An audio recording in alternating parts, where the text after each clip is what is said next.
POP నిర్మూలనే లక్ష్యంగా పర్యావరణమే ధ్యేయంగా మట్టి గణపయ్యను ప్రతిష్ఠించామని విజయనగరం తోటపాలెంలో షిరిడీ సాయి నగర్ కాలనీలో ఉన్న నైట్అవుట్ కింగ్స్ యూత్ పేర్కొంది. ఈ సందర్భంగా నైట్అవుట్ కింగ్స్ యూత్ మధు మాట్లాడారు. నగరంలోని మట్టి గణపతులు నెలకొల్పాలని, పర్యావరణాన్ని కాపాడాలనే ఎయిమ్తో వినాయక విగ్రహాన్ని పెట్టామని అన్నారు. ప్లాస్టర్ ఆఫ్ ప్యారిస్కు అల్లంత దూరంగా మట్టితో గడిచిన 3 ఏళ్ల నుంచి విగ్రహాన్ని పెడుతున్నామని చెప్పారు. ఈ కార్యక్రమంలో నైట్అవుట్ కింగ్స్ యూత్ తదితరులు పాల్గొన్నారు.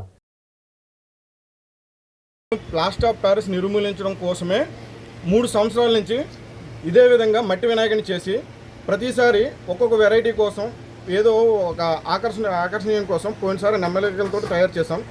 ఈసారి అరకు నుంచి మన కాఫీ గింజలు తీసుకొచ్చి ఈ విధంగా తయారు చేసాం.